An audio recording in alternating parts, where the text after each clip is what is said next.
Rob, I got some harrowing statistics for you regarding this year's Final Four. Now, we all know it is a Final Four for the ages in that it's unprecedented. At least it feels that way. Number 9 seed, Florida Atlantic. Number 5 seed, San Diego State. Another 5 seed, Miami. And number 4 seed, UConn. And I'm telling you, it's worse. And I hate to say worse. I don't mean in a bad way. But those seeds, I don't think, Rob, even do justice to how unusual this is. These first 3 schools I mentioned, basketball powers, none of them. You might know Miami or Florida because of football, and even that was been a while ago, right? They haven't been that good lately.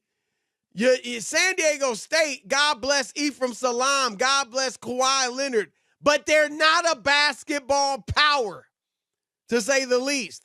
And Florida Atlantic, yeah, I don't even need to say anything, but Florida Atlantic, all right? UConn, of course, a blue blood, and they are the heavy favorites now. But here's the deal, Rob.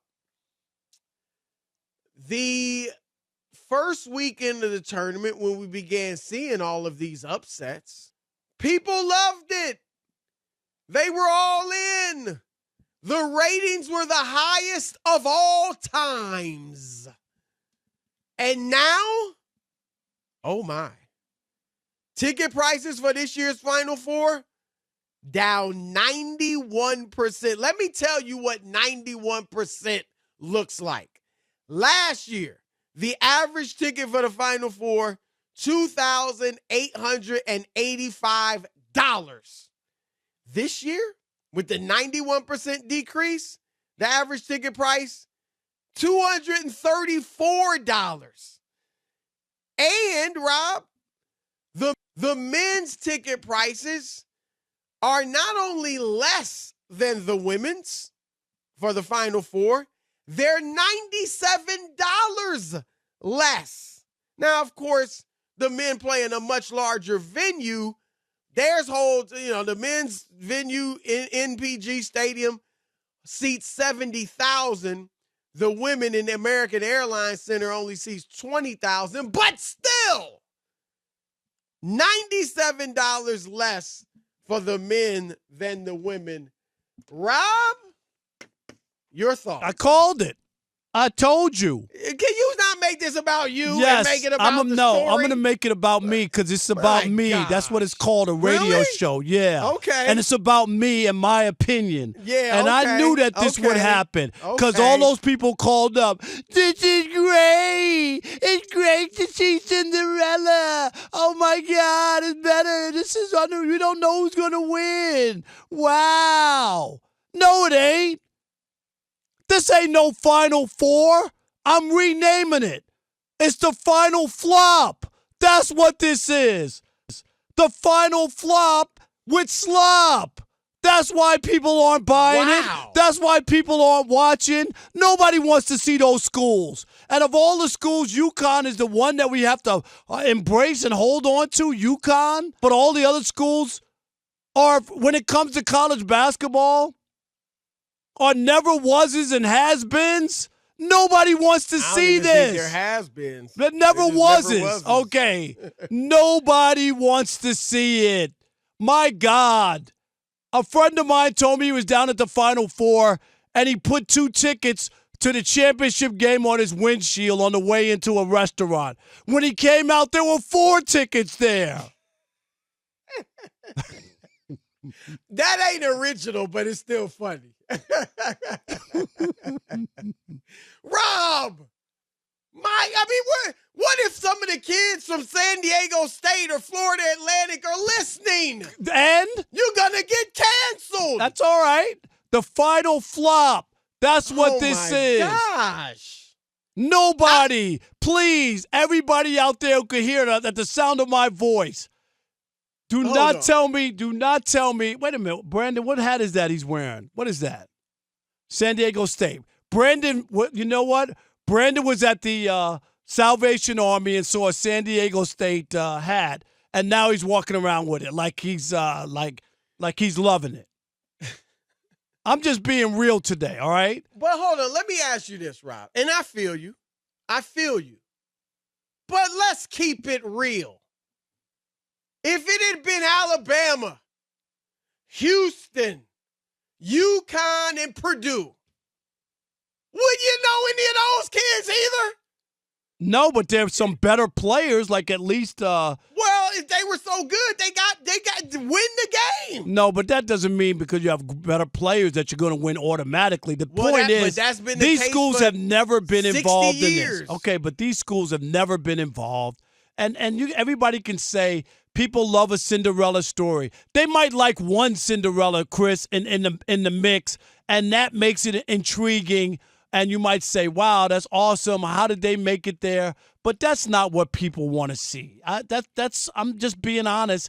That's why the TV ratings continue to tank, and that's why people aren't buying the tickets. Who's going to those schools? And the alumni. They don't have the alumni. Right, and the alumni from those schools, they can't get off from work. So they can't go. All right. I apologize for that last comment from my co-host. What? But no, look, that is one big thing, Rob. The Blue Bloods have alumni that travel. They right? That's why they always want the Blue Bloods. Chris, absolutely. Even in college football, they want the big schools that travel. They that do. Much is true. Absolutely. They got fans and boosters and alums who, this is what they do. This is not, they didn't stop when they were students. Once they got some money and they could, afford to travel, that's what they do. God bless them. I think that's great and that's a lot of fun. San Diego State don't have that.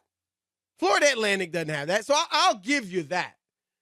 But I am saying, as a sports writer who covers basketball, obviously mostly the NBA, and my interest and my coverage and my following of college basketball has lessened over the years as the best college age players are in the NBA or now even the minor league somewhere. But like I said, Rob, for me, I know Brandon Miller from Alabama and Sasser from Houston and, a couple of guys.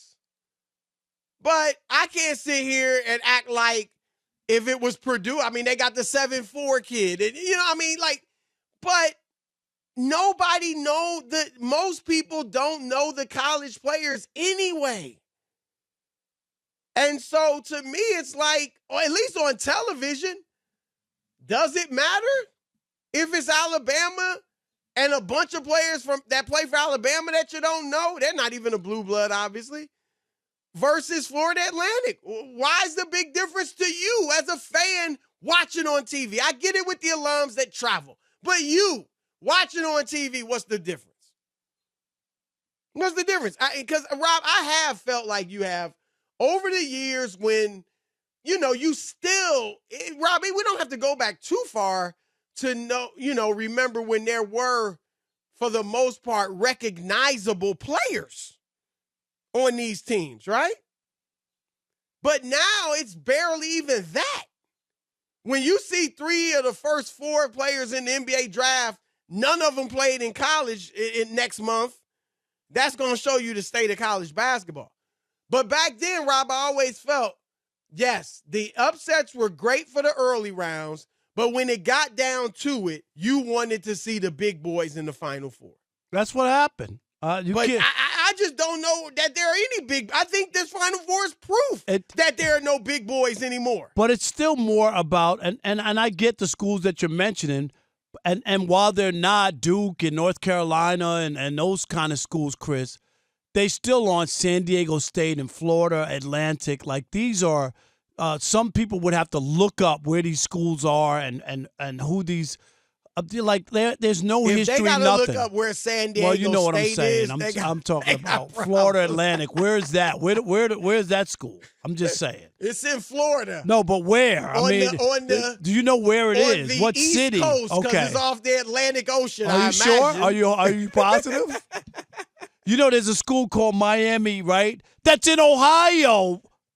Yes. Okay. I do know Yes. I do know Miami. that. And you know what the name of that school is? Miami of Ohio. Because when you say Miami, everybody thinks Florida. Right.